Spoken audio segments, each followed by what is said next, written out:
नमस्कार दोस्तों, स्वागत है आपका यूट्यूब चैनल ईवी टेक में। दोस्तों आज है 14 फरवरी 2021 और जान लेते हैं आज की महत्वपूर्ण खबरें जो आज के प्रमुख समाचार पत्रों पर छाई हुई हैं।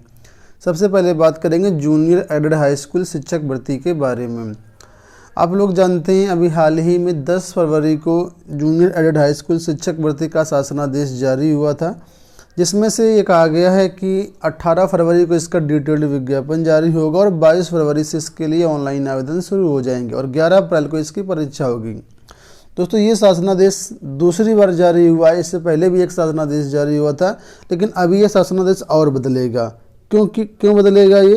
तो इसका कारण ये है दोस्तों, ये जो शासनादेश 10 फरवरी को जारी हुआ है इसमें यहाँ पर ये कहा जा रहा है कि स्पष्टता नहीं है, कई जगह असमंजस की स्थिति है।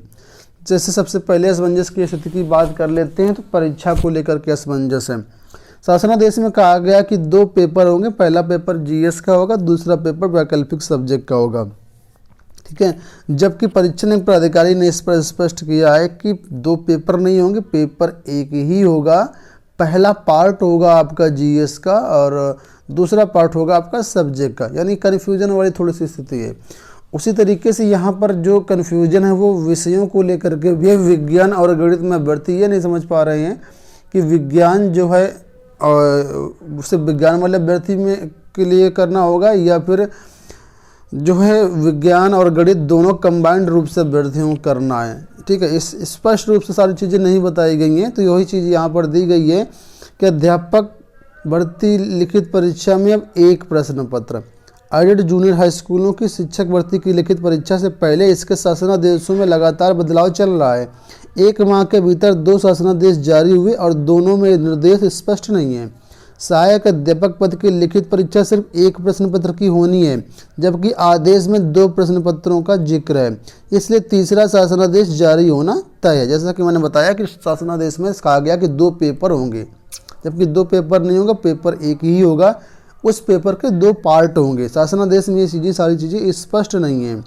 नीचे लिखा है कि प्रदेश के 3049 अशासकीय सहायता प्राप्त जूनियर हाई स्कूलों में 1894 पदों की भर्ती होनी, जिसका शासनादेश 18 जनवरी को जारी हुआ। पहला शासनादेश 18 जनवरी को आया और परीक्षा प्राधिकारी कार्यालय को परीक्षा का जिम्मा सौंपा गया। हालांकि इस शासनादेश में यह स्पष्ट नहीं था कि भर्ती के लिए किन विषयों की परीक्षा होगी और पाठ्यक्रम व स्तर क्या होगा।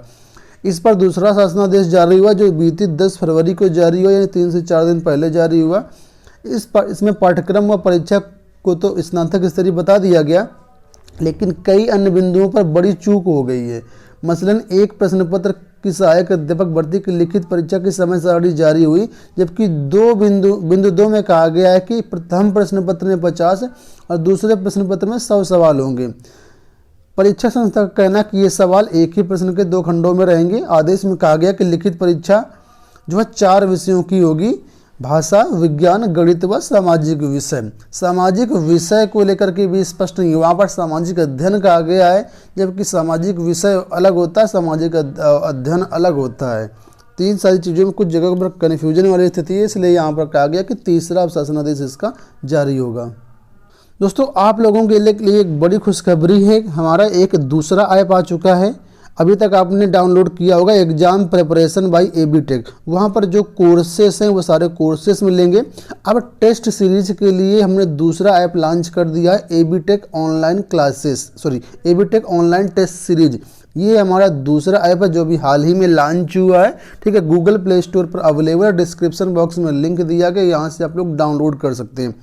इस ऐप की खास बात दोस्तों ये है कि इसमें सभी एग्जाम की आपको टेस्ट सीरीज मिल जाएगी, चाहे वो टीचिंग का हो, रेलवे का हो, सिविल सर्विसेज का हो, एसएससी का हो, बैंकिंग का हो, डिफेंस का हो, बहुत सारे एग्जाम की यहाँ पर टेस्ट सीरीज है। और दोस्तों इसकी खास बात करें तो मैं आपको दिखा देता हूँ, यहाँ पर जैसे टीचिंग का आपको आप पैकेज लेते हैं, टीचिंग का कोई भी एक टेस्ट सीरीज लेते हैं तो ऑटोमेटिक आपको जितने भी टीचिंग एग्जाम होते हैं सबके टेस्ट सीरीज आपको अवेलेबल हो जाएगी। मतलब एक पैकेज खरीदने पर आपको बहुत सारे जो टीचिंग से संबंधित हैं टेस्ट सीरीज वो मिल जाएगी। जैसे आप यूपी टेट खरीदते हैं तो आपको यूपी असिस्टेंट टीचर भी मिल जाएगा। इसके अलावा NTA, UGC net, CSIR net, सारे कुछ टीचिंग के जो टेस्ट सीरीज है वो आपको अवेलेबल हो जाएगी। टीजीटी, पीजीटी की यहाँ पर भी टेस्ट सीरीज बहुत जल्द लॉन्च होने वाली है और आपका जीआईसी लेक्चर की हो गई, बहुत सारे जो होंगे यहीं पर आप लॉन्च हो जाएगी तो आप लोग इनको इससे अपनी प्रैक्टिस कर सकते हैं। ठीक है, तो ये जो हमारा एंड्रॉयड ऐप है आप लोग डाउनलोड कर सकते हैं, डिस्क्रिप्शन बॉक्स में लिंक दिया गया है, या फिर अगर आप हमारी वेबसाइट यूज कर रहे हैं governmentjobcenter.com, तो वहाँ पर भी जा करके आप टेस्ट सीरीज से ऑप्शन दिया गया है, वहाँ पर भी एक्सेस कर सकते हैं। या जो लोग हमारा पुराना ऐप यूज कर रहे हैं कोर्सेस वाला exam preparation by AB tech, वहाँ पर भी मेनू बार में जाइएगा, टेस्ट सीरीज का आपको ऑप्शन मिल जाएगा। ठीक है, तो आप लोग इस टेस्ट सीरीज के जो चाहें अपना परचेज कर सकते हैं। एक बड़ी अपडेट आ रही है टीजीटी, पीजीटी और अन्य अभ्यर्थियों को लेकर के, खासकर वहाँ पर जो लोग असिस्टेंट प्रोफेसर में हैं और उनको अभी तक ज्वाइन नहीं कराया गया, तो वहाँ पर देखिए लिखा है कि सहायता प्राप्त कॉलेजों में असिस्टेंट प्रोफेसर के पदों पर हुई थी भर्ती, कॉलेज ज्वाइन न करने वालों का निदेशक ने मांगा ब्यौरा। प्रदेश के शासकीय सहायता प्राप्त महाविद्यालयों में असिस्टेंट प्रोफेसर के पदों पर ज्वाइन न करने वालों का ब्यौरा मांगा गया है। उच्च शिक्षा निदेशक डॉक्टर अमित भारद्वाज ने महाविद्यालयों के प्राचार्यों को पत्र जारी करके विज्ञापन 47 के तहत चयनित असिस्टेंट प्रोफेसर की जानकारी मांगी। जानकारी सभी को 15 फरवरी तक भेजने का दिशा निर्देश दिया गया। इसके बाद प्रतीक्षा सूची में शामिल अभ्यर्थियों के चयन की प्रक्रिया जो है वो शुरू हो जाएगी।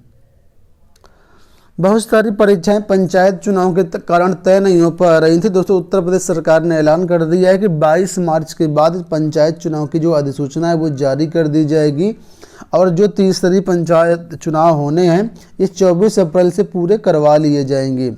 आप लोग जानते हैं 24 अप्रैल से बोर्ड परीक्षा शुरू है, इस वजह से अब जो चुनाव होंगे वो 24 अप्रैल से पहले करवा ली जाएंगे, मतगणना 27 तक करवा ली जाएगी, और 22 मार्च के साथ इसका पूरा जो डिटेल्ड नोटिस है वो आ जाए कि कब किस किस चरण का जो है चुनाव होना है। वहीं पर जिला पंचायत अध्यक्ष व ब्लॉक प्रमुख का चुनाव मई में करवाया जाएगा। बात कर लेते हैं अगली अपडेट की, बीएड प्रवेश परीक्षा को लेकर की अपडेट है। बीएड प्रवेश परीक्षा 2021 और 23 2 वर्षीय जो बीएड आपका है उसके लिए ऑनलाइन एडमिशन जो फॉर्म है वो 18 फरवरी से शुरू हो रही, और इसकी परीक्षा जो आपकी मई में करवाई जाएगी। इसके लिए डिटेल्ड जो नोटिफिकेशन है सारी चीज़ें हमारी वेबसाइट governmentjobcenter.com पर अवेलेबल है, यहाँ से आप लोग डाउनलोड कर सकते हैं। 19 मई को इसकी परीक्षा होनी है। बात कर लेते हैं अगली अपडेट की। यहाँ पर अपडेट है शिक्षकों के ऑनलाइन ट्रांसफ़र को लेकर के, खासकर जिलों के अंदर जो ट्रांसफ़र होने हैं उनको लेकर के। ठीक है, शिक्षकों के जनपद के अंदर तबादलों पर असमंजस, चुनाव व परीक्षा के बाद नया सत्र, बीच में सत्र में नहीं होंगे स्थानांतरण। देखा है, बेसिक शिक्षा परिषद के अंतर जिला तबादले की प्रक्रिया इसी माह पूरे होने जा रही, लेकिन जिलों के अंदर तबादलों पर असमंजस बना हुआ है। शासन ने जिले के अंदर तबादलों का निर्देश दिया था, लेकिन अगले महीनों में पंचायत चुनाव और फिर यूपी बोर्ड की हाई स्कूल व इंटर की परीक्षाएं होनी है। ऐसे में इस साल भी जिले के अंदर फेरबदल होने के आसार नहीं दिख रहे हैं। बहुत सारे शिक्षक साथी हैं जो लोग ट्रांसफ़र का इंतजार कर रहे हैं, खासकर मतलब जिले के अंदर ट्रांसफ़र के लिए, तो इनको अभी राहत मिलने वाली नहीं है, क्योंकि यहाँ पर चुनाव और परीक्षा एक बड़ा मुद्दा है। बीच सत्र में फिर ट्रांसफ़र करते नहीं है गवर्नमेंट। अगली अपडेट की बात कर लेते हैं। एसएससी को लेकर के अपडेट है, लिखा है आज 14,000 से अधिक परीक्षार्थी देंगे परीक्षा। एसएससी 2019 टीयर 2 CHSL की परीक्षा, यानी कंबाइंड जो है इंटर लेवल की जो परीक्षा होती है, 10+2 लेवल की जो परीक्षा होती है वो आज होगी, और 14,000 से अधिक परीक्षार्थी जो प्रयागराज के विभिन्न सेंटरों पर परीक्षा देंगे। अगली अपडेट की बात कर लेते हैं। होमगार्ड के आश्रितों की 1 माह में भर्ती होगी। जो लोग होमगार्ड में थे, किसी कारण से वो अगर उनकी मृत्यु हो गई है या अपंग हो गए हैं उनके, तो उस तरह के जो लोग हैं उनके जो आश्रित हैं उनके लिए बोला गया 1 माह के अंदर भर्ती की जाएगी। इसके लिए भर्ती के नियमों में बदलाव कर दिया गया है। अपर मुख्य सचिव अनिल कुमार ने बताया है कि इस अहम फैसले के संबंध में शासनादेश जारी कर दिया गया। उन्होंने बताया कि होमगार्ड स्वयंसेवकों एवं अवैतनिक पदाधिकारियों की सेवा काल में मृत्यु हो जाने अथवा स्थायी रूप से अपंग हो जाने की स्थिति में उसके पात्र आश्रित की भर्ती प्रक्रिया में बड़ा बदलाव कर दिया गया। तो ये एक बड़ा बदलाव है, लेकिन अगर अमल होता है सही से तब तो ठीक है। और जो भी इस तरीके से जो लोग हैं उनके लिए अब खुशखबरी है कि 1 माह में भर्ती होगी। अगली अपडेट की बात कर लेते हैं। टीजीटी पीजीटी विज्ञापन को लेकर के अपडेट है। आप लोग जानते हैं टीजीटी पीजीटी विज्ञापन के संबंध में अभी हाल ही में प्रतियोगी मोर्चा की जो टीम है वो चयन बोर्ड अध्यक्ष से वार्ता करके आई है। तो यहाँ पर फिर अपडेट आई हुई है कि प्रदेश के शासकीय विद्यालय में टीजीटी और पीजीटी की जो आवेदन है इसी माह इसका जो विज्ञापन है जारी कर दिया जाएगा। चयन बोर्ड इसकी तैयारियों में लगा हुआ है। चयन बोर्ड ने आश्वासन दिया है कि जो है टीजीटी पीजीटी का जो विज्ञापन है इसी माह जारी कर दिया जाएगा। वहीं पर तदर्थ शिक्षकों के भारांक का मामला है तो 20 अंक तक का ही भारांक दिए जाने की मांग की गई है अभ्यर्थियों की तरफ से, ठीक है। लेकिन चयन बोर्ड इस पर क्या करता है, चयन बोर्ड ने यह कहा है कि हम मीटिंग में इन सारे बिंदुओं पर रखेंगे और उसके बाद ही कोई डिसीजन लेंगे। तो उम्मीद है कि चयन बोर्ड द्वारा इसी माह विज्ञापन जारी किया जा सकता है। आने वाले टाइम पर जो भी अपडेट निकल के आएगी हमारे इसी चैनल के माध्यम से दी जाएगी। आप लोग चैनल को सब्सक्राइब कर लीजिएगा, चैनल से जुड़े रहिएगा। इस वीडियो में इतना ही, धन्यवाद।